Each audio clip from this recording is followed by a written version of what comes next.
Vamos começando mais um Começando Direito, nas nossas segundas às 7h30 da manhã. Hoje, um dia especial, um dia que vai prometer aí surpresas importantes. Não sei se vocês já estão inscritos no evento de hoje, 20 horas. Hoje, dia 20/10, às 20 horas, vou fazer um evento de Black Friday antecipada. Vou apresentar uma oferta especial para quem está aí querendo participar de algum dos meus cursos já há algum tempo, estudando, buscando aí acompanhar as lives. Vamos apresentar hoje uma oportunidade. Se você tem interesse, é só se inscrever, o link está na minha bio, ou comenta aqui BFA, B de Black, F de Friday, A de André, 25, BFA 25, e a gente vai mandar o link para você. Mas vamos lá. Seja bem-vindo, Jorge. Fernando está por aqui também. Valdete, seja bem-vinda. Axeldrow entrou muito bem. É Alex, né? Eu sempre confundo aqui. Mas vamos lá. Hoje nós vamos tratar do tema 1173. Nós já falamos desse tema 1173 aqui outras vezes, porém apenas comentando a existência da afetação. E agora a gente teve efetivamente o julgamento do tema 1173. Então agora a gente pode falar com segurança qual o posicionamento que o STJ Alexandre, isso mesmo, é isso aí. É, afinal de contas, qual é o posicionamento do STJ a respeito da responsabilidade civil das imobiliárias e dos corretores de imóveis em relação ao não cumprimento das obrigações nos empreendimentos envolvendo incorporação e construção.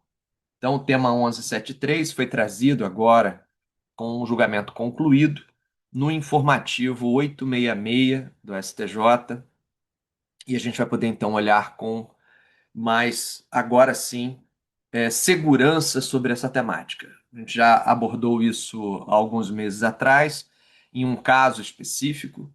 Havia ali imaginava-se qual seria o desfecho do julgamento do tema 1173, mas era mais uma especulação. Até eu estava certo, sim, o que veio na fixação do tema 1173 estava alinhado ao que a gente já desconfiava que pudesse acontecer, mas agora a gente tem segurança jurídica para tratar. Maravilha? Muito bem. Vamos começar do princípio. O Código Civil, ele traz para a gente, a partir do artigo 722, a figura do contrato de corretagem. E o Código Civil, quando trata do contrato de corretagem, né, a partir ali do artigo 722, ele não está se referindo apenas exclusivamente ao corretor de imóveis, à corretagem imobiliária. Aqui ele está falando mais genericamente, ele está falando dos contratos de corretagem em geral, e, portanto, isso vai abranger outros tipos de intermediação. Não, pode ser uma corretora de investimentos, pode ser um corretor de seguros. A regra geral de corretagem vai se aplicar a diversas situações. O tema 1173, todavia, está se referindo especificamente ao corretor de imóveis, à corretagem imobiliária. Ah, André, mas a ideia contida no tema 1173 pode eventualmente ser aplicável a outros tipos de corretagem? E a resposta é sim, é possível que em outros tipos de corretagem a lógica do tema 1173 possa ser replicada. Mas o tema 1173 ele foi afetado especificamente para questões relacionadas à corretagem de imóveis. O Código Civil deixa claro que a forma como ele está tratando do contrato de corretagem é mais genérica, quando ele, no artigo 729, diz que os preceitos sobre corretagem constantes deste código não excluem a aplicação de outras normas de legislação especial, justamente porque a gente tem, né, a gente vai ter leis específicas que vão reger a atividade profissional do corretor de imóveis, a gente vai ter leis específicas que vão regular a atividade do corretor de seguros, nós vamos ter lei específica que vai regular a atividade do corretor de investimentos e assim por diante. Então, a gente tem aqui normas gerais sobre corretagem que vão ser importantes para essa avaliação que a gente vai fazer. Começando pelo artigo 722. O artigo 722 do Código Civil vai dizer assim: pelo contrato de corretagem, uma pessoa, e aqui ele não está dizendo se essa pessoa é física ou é jurídica, tanto pode ser pessoa física quanto pode ser pessoa jurídica. Pelo contrato de corretagem, uma pessoa não ligada a outra em virtude de mandato, prestação de serviços ou qualquer relação de dependência, então aqui ele já está deixando claro que o corretor goza de autonomia profissional, né? Então, o corretor ele tem uma autonomia em relação ao seu cliente.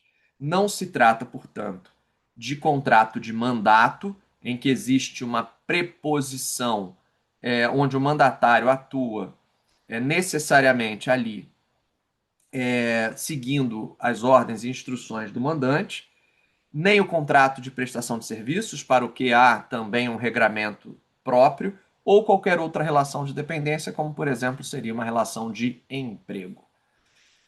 Bom, e aí ele continua. Essa pessoa contratada para exercer a corretagem obriga-se a obter para a segunda, que é quem lhe contratou, o cliente, um ou mais negócios, conforme as instruções recebidas. Então, a obrigação principal do corretor é obter um negócio, obter um ou mais negócios. Essa é a obrigação principal. E aqui significa, portanto, que o corretor, a priori, ele não é obrigado a cumprir o negócio ou a executar o futuro negócio, no sentido de que não cabe a ele as obrigações do negócio em si. Cabe a ele, como obrigação, obter o negócio. A partir dali, esse negócio terá as suas próprias regras de execução. Vamos lá. Vamos pensar aqui o seguinte. Vamos pensar que o negócio obtido pelo corretor pode ser um negócio de execução instantânea e imediata, o que significa que, ao fechar o negócio, as partes já terão obtido o êxito nos propósitos econômicos que estão ali buscando, porque, afinal de contas, o contrato terá sido integralmente executado de forma instantânea e imediata. Então, o corretor conclui a sua parte, que é obter o negócio, e as partes do contrato, cliente e contraparte, vão obter os resultados econômicos imediatos daquela contratação. Entretanto, há muitos negócios onde o cumprimento daquele objeto negocial ele vai se dar no tempo, ele vai se dar no futuro. A execução daquele negócio será diferida ou será continuada, o que significa que no momento da conclusão do negócio, obrigação assumida pelo corretor, né, de obter ali o comportamento concludente unindo as partes, que depois de unidas as partes em torno do contrato, as partes assumem as suas próprias obrigações quanto à execução do objeto contratual. E essa execução ela pode se dar, como eu disse, de forma diferida no tempo. Então, por exemplo, eu posso estar adquirindo um imóvel e esse imóvel ainda está em fase de construção, ele ainda está na planta. E o corretor de imóveis me apresentou esse incorporador, me levou até esse empreendimento, uniu as partes, conseguiu ali fazer com que houvesse um negócio concluído entre o comprador e o construtor, o incorporador, mas aquele objeto negocial só vai ser concluído né? Só vai ter a sua execução integralmente concluída no momento futuro, quando então aquele empreendimento estiver pronto e as chaves forem de fato entregues ao adquirente. Então há ali um lapso temporal entre o momento em que o corretor terminou a sua função até o momento onde as partes vão ter efetivamente o benefício econômico integral daquela operação. E aí vem a pergunta: estaria esse corretor de imóveis ou essa imobiliária vinculado ao êxito do negócio futuro?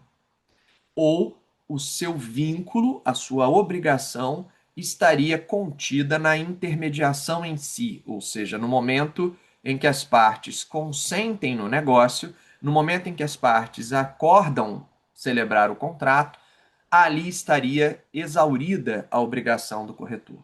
E dali para frente, a obrigação ou obrigações seriam das próprias partes contratantes em relação ao negócio nascido a partir da intermediação. Bom, foi isso que o STJ afetou já há algum tempo e agora efetivamente definiu como tema repetitivo, como tese vinculante, né, não só da própria corte, mas também dos tribunais e juízes de primeira e segunda instância. Então, nós temos agora uma posição definida em relação a essa responsabilidade. Vale uma outra observação introdutória, sempre naquela lógica do nosso contexto, de dizer o seguinte: olha, eu só sou responsável por uma obrigação ou um dever que seja atribuído a mim. Então, só há responsabilidade na medida em que antes exista uma obrigação ou um dever jurídico que me foi atribuído. Isso porque a responsabilidade é um dever sucessivo. É um dever que decorre de outro dever, que é considerado o dever originário ou antecedente. Então é preciso haver um dever originário ou antecedente para que a mim possa ser atribuída a responsabilidade, que é dever sucessivo. Nesse ponto, podem ocorrer então duas situações. Eu sou responsável pelas minhas próprias obrigações e os meus próprios deveres. Então, eu tenho o dever originário e, por que não o cumprir corretamente, sou chamado à responsabilidade, dever sucessivo, o que é uma regra geral que está no artigo 391 do Código Civil, 391. O devedor responde pelas consequências do descumprimento da sua obrigação. Eu me obriguei e eu sou responsável pela minha obrigação. A segunda hipótese é que eu possa ser responsabilizado por um dever que não era originariamente meu, o que significa que eu sou responsável por um ato ou um fato de um terceiro. Então eu tenho uma responsabilidade sem ter tido um dever próprio originário. Então, há um dever originário de alguém, que não sou eu, e eu sou chamado a essa responsabilidade. Essa responsabilidade, como dever sucessivo, pelo descumprimento do dever originário de um terceiro, responsabilidade por ato ou fato de terceiro, ela vai gerar, para mim, que sou o responsável, mas não sou o devedor, uma situação que é a de responder por outra pessoa. E na medida do que eu pagar a título de responsabilidade, eu vou me subrogar nos direitos do credor para me ver ressarcido contra aquele devedor em face de quem eu terei que buscar ali, né, em direito de regresso, o meu ressarcimento. Então, se eu estou sendo responsável por uma dívida que não é minha, se eu estou sendo responsabilizado por uma obrigação, por um dever que não era meu, eu então depois vou ter subrogação no direito de crédito e direito de regresso contra aquele, né, por quem eu fiz o efetivo pagamento. Tá legal. Ok. Mas Será o corretor um responsável pela obrigação assumida pelas partes no âmbito do contrato que ele intermediou? Será que esse corretor, caso o adquirente deixe de pagar o preço, será ele, corretor, obrigado a pagar o preço faltante ao vendedor, porque ele intermediou o negócio? Será que pode o vendedor cobrar desse corretor de imóveis o preço que ficou faltando? Ou, vice-versa, se o vendedor não entregar o imóvel, não concluir as obras, não entregar o imóvel a contento, ou entregar um imóvel que contém vícios ocultos, estará este corretor obrigado a devolver o preço que ele não recebeu, mas pelo que ele seria corresponsável, e indenizar os danos decorrentes da não entrega desse bem? Estaria o corretor nesse nível de responsabilidade?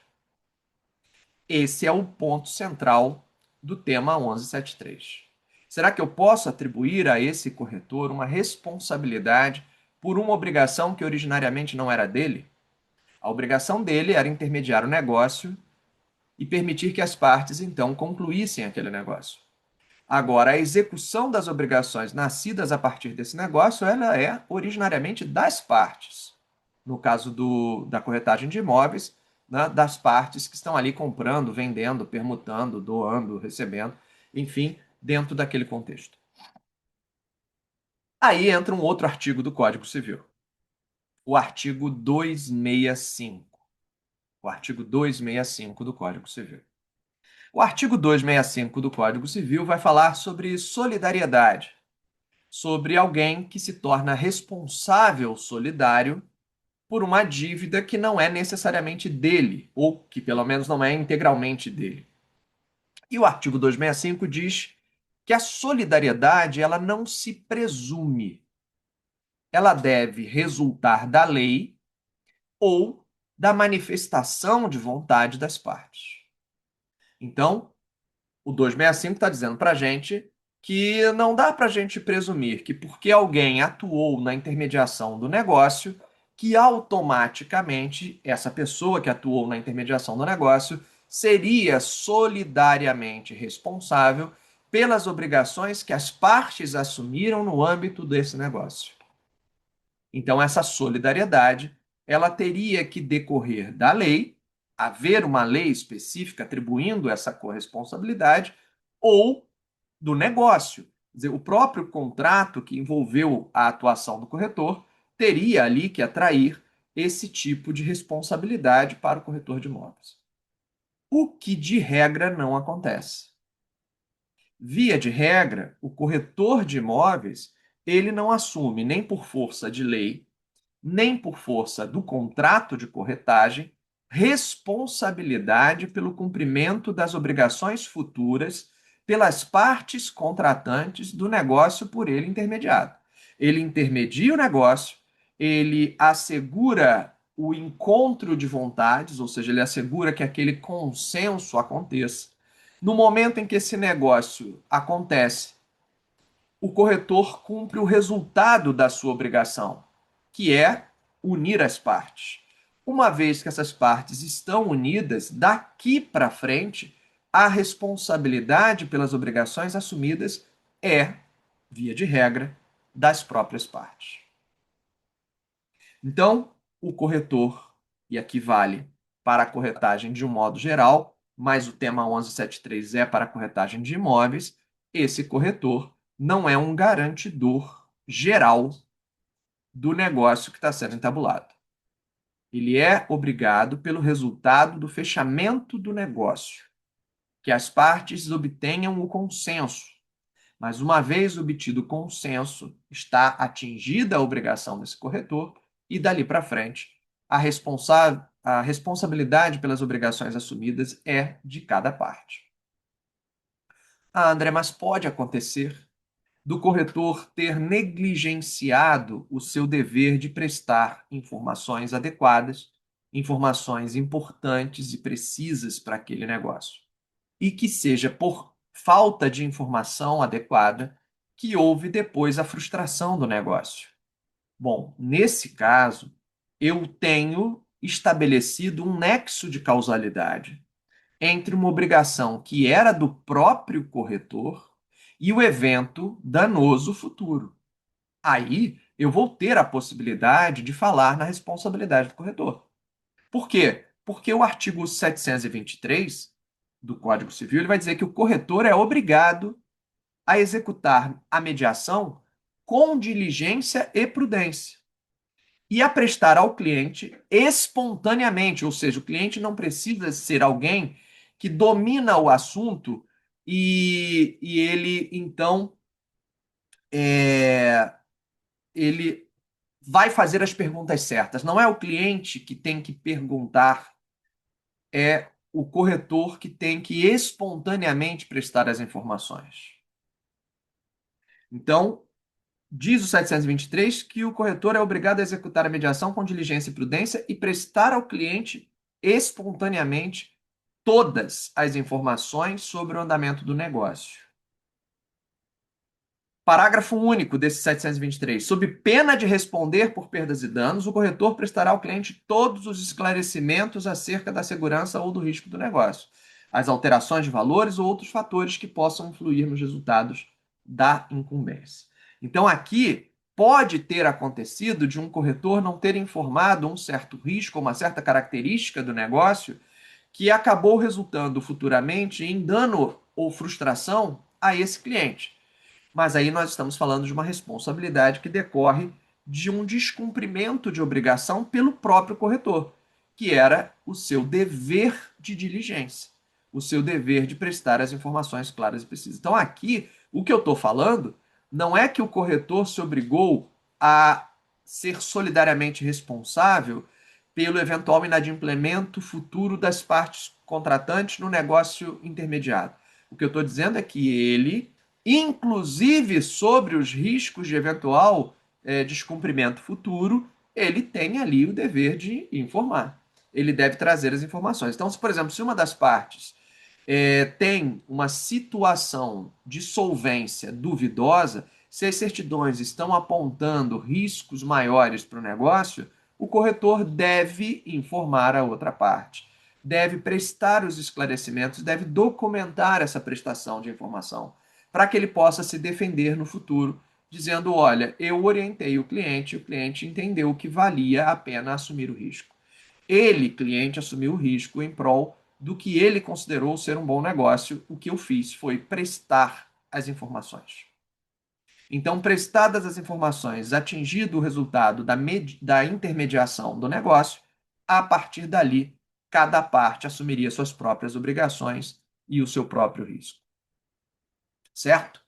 Bom, Elaine, essa questão de corretor ser funcionário do empreendedor que vendeu a unidade imobiliária vai trazer aqui uma outra questão, que é se esse corretor de fato estaria ali atuando num contrato de corretagem ou se esse corretor estaria ali atuando num contrato de trabalho, certo? Porque o artigo 722 do Código Civil diz que só se aplicam as regras do contrato de corretagem se não houver outro contrato regendo essa relação. Então, se o que existe é um contrato de trabalho, uma relação de dependência decorrente de um contrato de trabalho, a gente vai interpretar a questão na perspectiva da relação de trabalho. O que significa que, nesse caso, o corretor não é autônomo, ele é um preposto do empreendedor. E, nesse caso, a responsabilidade do empreendedor pelos atos dos seus empregados será a própria, a característica, que seria também em outras circunstâncias de relação de preposição.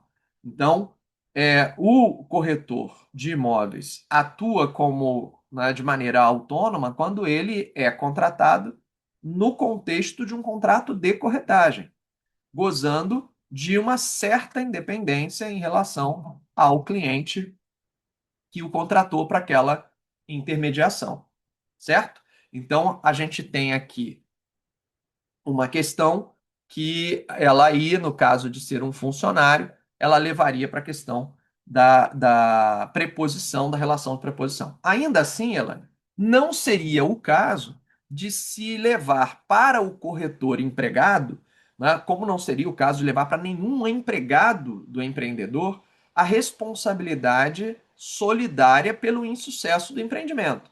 Se todo empregado contratado por um empreendedor tivesse que responder pessoalmente, de forma solidária, pelos riscos do empreendimento, seria impraticável, né, a relação de emprego. Né? Se nós tivéssemos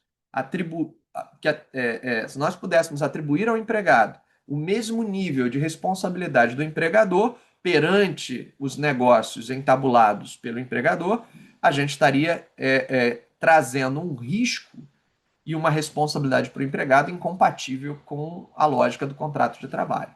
Tá? Então, temos que ter aí em vista que, no caso de corretor empregado, a questão aí ela precisa ser vista dentro da perspectiva das relações de emprego de um modo geral. Agora, vamos dizer, Elaine, que esse corretor, na verdade, é uma imobiliária, uma empresa, uma pessoa jurídica que desenvolve atividade de intermediação e essa pessoa jurídica que desenvolve a atividade de intermediação integra o grupo econômico do empreendedor. Então, eu tenho uma imobiliária e eu tenho uma imobiliária dentro do grupo econômico do incorporador, que tem ali a incorporadora, a construtora, a imobiliária, e tem várias empresas dentro daquele grupo econômico que desenvolvem e vendem o empreendimento imobiliário. Aí, neste caso específico, o tema 1173 vai reconhecer que essa integração no grupo econômico vai atrair, aí sim, a responsabilidade, a corresponsabilidade dessa imobiliária pelo resultado, né, frustrado do negócio. Mesmo que a responsabilidade, via de regra, do corretor seja pela intermediação, nesse caso, a atuação dessa imobiliária, integrando o grupo econômico do incorporador construtor, atrairia a incidência de um outro dispositivo legal, que eu ainda não citei, que é o parágrafo único do artigo 7º do Código de Defesa do Consumidor. Parágrafo único do artigo 7º do Código de Defesa do Consumidor. O parágrafo único do artigo 7º do Código de Defesa do Consumidor diz que todos os fornecedores que tenham integrado a cadeia de consumo serão solidariamente responsáveis perante o consumidor. Todos os fornecedores que houverem integrado a cadeia de consumo serão corresponsáveis solidários pelos, né, danos causados ao consumidor. E aí, nesse contexto, o tema 1173 vai reconhecer que se essa imobiliária ou esse corretor de imóveis integrou a operação do empreendimento, integrou o grupo econômico ou atuou como incorporador, sim, porque a Lei 4591, no artigo 31, a Lei 4591, no artigo 31, prevê que a iniciativa e a responsabilidade das incorporações imobiliárias caberão ao incorporador. E dentre aqueles que podem ser incorporadores, está na letra B o corretor de imóveis. Então, o corretor de imóveis pode ser o incorporador. Mas isso não significa que ele será sempre o incorporador. Então, quando o corretor de imóveis for o incorporador, ou ele integrar o grupo econômico do incorporador dentro daquela cadeia de distribuição, nessa hipótese eu terei a atração da sua responsabilidade. Se ele é o próprio incorporador, a sua responsabilidade é ditada pelo artigo 31 da Lei 4591, que é a Lei de Incorporações, e se ele não é o próprio incorporador, mas atua no grupo econômico do incorporador, a sua responsabilidade vem via artigo 7º, parágrafo único do Código de Defesa do Consumidor. Mas se o corretor ou a imobiliária não está enquadrado em nenhuma dessas circunstâncias, ou seja, ele apenas foi contratado para intermediar o negócio, atraindo os interesses de compradores e vendedor, e concluiu com êxito a sua intermediação, possibilitando ali o fechamento do negócio, dali para frente, aquele corretor ou aquela imobiliária não terão responsabilidade pelo eventual futuro inadimplemento de obrigações. seja pelo comprador, que atrasou ou não pagou o preço, seja pelo vendedor, que atrasou ou não entregou o imóvel. Nesse caso, a responsabilidade do corretor não será estabelecida. Foi isso que o STJ fixou no tema 1173. Então veja que ele vai reconhecer hipóteses em que o corretor ou barra imobiliária, que pode ser uma pessoa jurídica, poderão ser responsabilizados pela frustração do empreendimento. Mas essas situações serão, então, situações específicas em que o corretor teria assumido um dever, ele próprio como incorporador, ou ele teria sido tratado como corresponsável solidário por lei, né, na medida em que integra a cadeia de fornecedores dentro do grupo econômico daquela incorporação. Se é apenas um corretor que foi autonomamente contratado para intermediar negócios, essa responsabilidade, ela então não haverá, né? A não ser que o próprio corretor tenha tido conduta violadora dos seus deveres de diligência e informação e que por isso tenha causado dano ao cliente. Do contrário, ele não terá responsabilidade. O tema repetitivo 1173, então, ficou com a seguinte tese fixada. Tese essa vinculante, né? Agora, juízes e tribunais, além da própria corte, STJ, deverão observar esse repetitivo. O tema ficou da seguinte forma: o corretor de imóveis, pessoa física ou pessoa jurídica, não é normalmente, atenção para o normalmente, já deixando claro que pode haver sim responsabilidade em certas circunstâncias. O corretor de imóveis ou a sociedade, ou a pessoa jurídica, pessoa física ou jurídica, não é normalmente responsável por danos causados ao consumidor, em razão do descumprimento pela construtora ou incorporadora de obrigações relativas ao empreendimento imobiliário previstas no contrato de promessa de compra e venda. E aí vem agora as situações que o STJ já identificou como hipóteses de responsabilidade, salvo se demonstrado. Quais são as hipóteses que o STJ já reconheceu expressamente que vão tirar a situação da normalidade e levar para uma corresponsabilidade?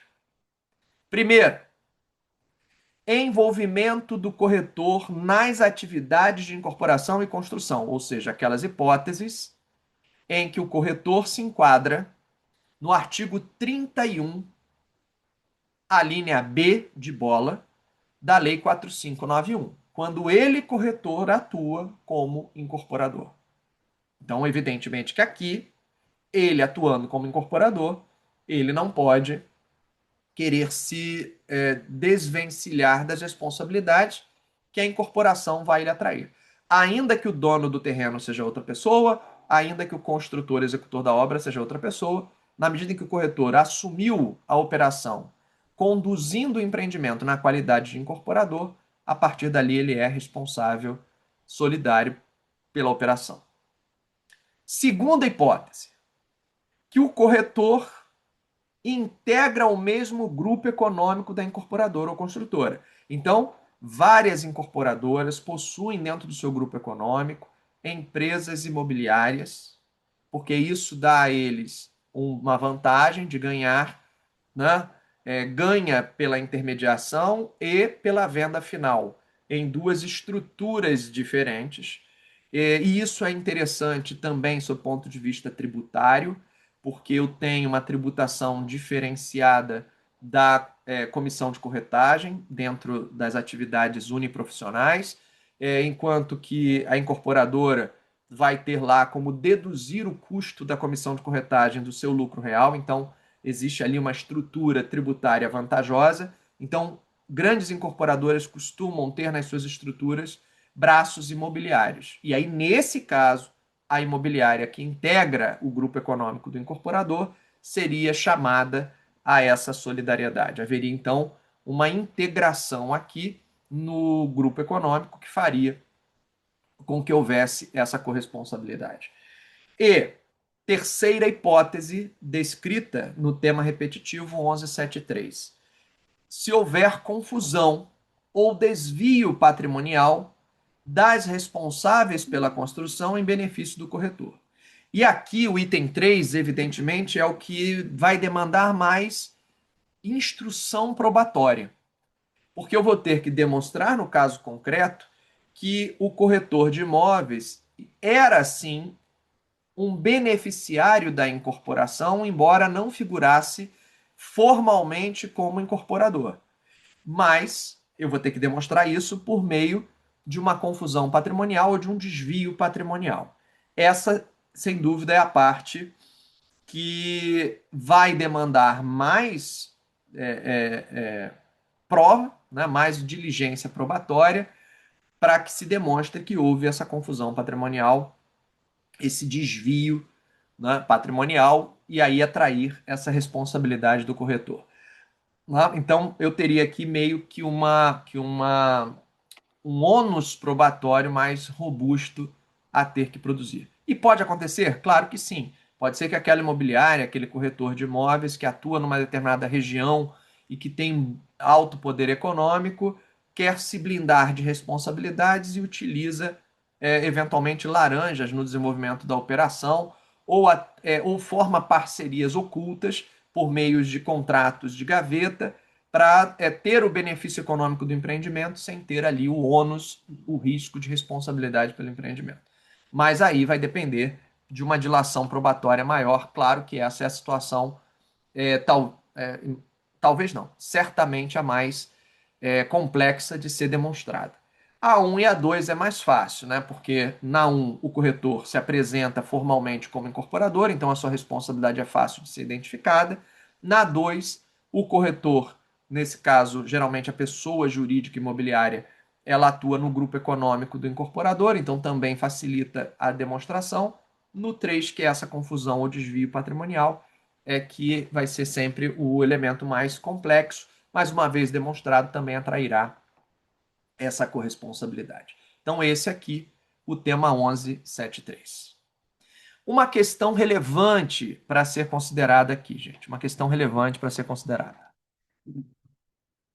Tornou-se comum, e o STJ reconhece como válida, a cláusula que prevê que o comprador da unidade imobiliária ou do terreno, que ele pague a comissão de corretagem diretamente ao corretor, mesmo não tendo sido ele cliente, comprador, perdão, mesmo não tendo sido ele comprador, o cliente que contratou os serviços da imobiliária. Vou repetir. Tornou-se muito comum e o STJ validou essa operação, esse modelo de negócio, que na hora do fechamento da compra da unidade, seja uma unidade em construção, seja uma unidade pronta, seja um lote de terreno, na hora que eu vou fechar a operação, é ajustado que o pagamento da comissão de corretagem será feita diretamente pelo comprador ao corretor, mesmo nos casos em que o corretor não foi contratado pelo comprador. Isso gerou muita polêmica no passado, porque em muitos casos o comprador não foi informado previamente desse custo e foi atraído por uma oferta menor e na hora de fechar o negócio foi obrigado a pagar a comissão de corretagem como um adicional ao preço. E aí, nesses casos em que essa comissão de corretagem foi imposta a ele como um adicional ao preço, houve, né, o reconhecimento da cobrança abusiva e do dever de restituir o valor. Mas o STJ disse o seguinte: se a oferta traz um custo total que abrange o valor da comissão de corretagem, então eu ofertei o imóvel por R$ 1 milhão, e na hora de assinar o contrato, o custo continuou sendo R$ 1 milhão, porém 950 mil pagos ao vendedor incorporador e R$ 50 mil pagos ao corretor ou imobiliário. Como o custo ofertado permaneceu o mesmo, o que houve foi apenas um uma divisão no pagamento, um split, o pagamento do preço ao vendedor e o pagamento da comissão de corretagem ao corretor, que isso, desde que previamente informado e desde que claramente ofertado, seria válido. E aí acontece o seguinte, gente, acontece o seguinte. Se isso aconteceu, e na maioria das vezes vai acontecer, porque facilita na questão tributária, o corretor ou a imobiliária paga o seu próprio imposto sobre a comissão recebida e o incorporador, loteador, vendedor paga os impostos apenas sobre a parcela do preço recebido, né, sem embutir ali a comissão de corretagem. Como na maioria das vezes isso acontece, fica a seguinte dúvida, que é, eu paguei diretamente à imobiliária, a comissão de corretagem. Então eu paguei 50 mil para a imobiliária e 950 mil para a incorporadora. Agora a incorporadora não concluiu a obra, não terminou o empreendimento, eu não recebi a unidade. Vou precisar rescindir esse contrato e pedir perdas e danos em decorrência desse inadimplemento. Para, então, rescindir esse negócio, eu vou precisar ser ressarcido de todo o prejuízo que eu tive, inclusive pela comissão de corretagem que eu tive que pagar em razão do negócio. E aí, eu preciso ter a imobiliária no polo passivo da ação para poder ser ressarcido do valor que eu paguei de comissão de corretagem? Seria a imobiliária parte legítima para o polo passivo dessa ação? E o tema 1173 está dizendo o seguinte: a imobiliária, o corretor, como regra, não será parte legítima para essa ação e não terá que devolver a comissão de corretagem. O corretor ou a imobiliária não serão, em regra, parte legítima para essa ação, nem terão que devolver a comissão de corretagem. Quem terá que ressarcir o valor pago a título de comissão de corretagem ao corretor, quem terá que ressarcir o consumidor pelo valor que o consumidor gastou em comissão de corretagem, é o próprio incorporador, é o próprio construtor vendedor que descumpriu o contrato de promessa de compra e venda. É ele que vai ter que ressarcir esse valor. Então, mesmo não tendo sido o incorporador quem recebeu esse valor, é ele quem vai ter que ressarcir esse valor. Então, a hipótese não é de repetição do valor pago, não é de restituição do valor pago, é de ressarcimento. Eu não vou pedir que o vendedor me devolva um valor que ele não recebeu. Nem vou pedir ao corretor de imóveis que me devolva um valor por uma obrigação que ele cumpriu corretamente e que ele não inadimpliu e, portanto, ele não tem responsabilidade.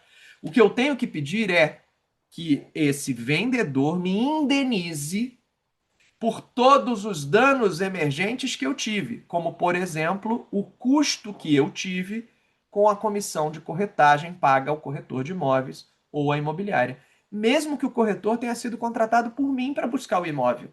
Não importa. É um dano que eu tive, o custo de uma contratação que agora eu estou tendo que rescindir porque o outro ficou inadimplente. Outros custos que a gente vai poder pedir ressarcimento. Além da comissão de corretagem paga, eu vou poder pedir ressarcimento do ITBI pago se eu já paguei o imposto de transmissão, por exemplo.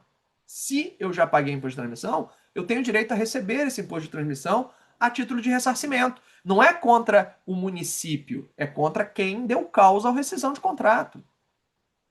Se eu tive custos cartoriais, se essa operação de promessa de compra e venda foi feita por instrumento público, eu tive custo de cartório, eu tenho direito a ser ressarcido pelas despesas do cartório. Não é o cartório que vai ter que me devolver o dinheiro, é o vendedor inadimplente que vai ter que me ressarcir dos danos que eu tive com a despesa cartorial. Aí, se eu tive que fazer registro da promessa, porque é uma medida de cautela, de segurança, registrar no registro de imóveis a promessa de compra e venda, e agora essa promessa está sendo cancelada, eu tive custos registrais, isso é um dano que o vendedor, que está dando causa por seu inadimplemento ao desfazimento do negócio, à quebra do contrato, ele tem que me indenizar.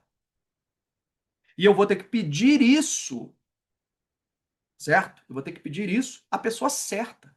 E a pessoa certa, segundo o tema 1173, é quem deu causa pelo descumprimento da obrigação. E nesse caso é o incorporador, construtor vendedor.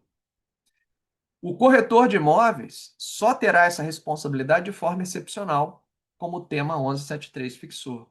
Se ele próprio era o incorporador, ele, corretor, atuou como incorporador, se ele era do grupo econômico do incorporador, ou se ficou caracterizado que houve desvio patrimonial em proveito dele e que, portanto, ele se beneficiava da incorporação de forma oculta, usando ali de alguma estrutura de fachada para ocultar o seu benefício econômico no negócio. Do contrário, temos que pedir do jeito certo a pessoa certa. Beleza? Então, é isso. Não é que o cliente não vai ter direito a ser indenizado.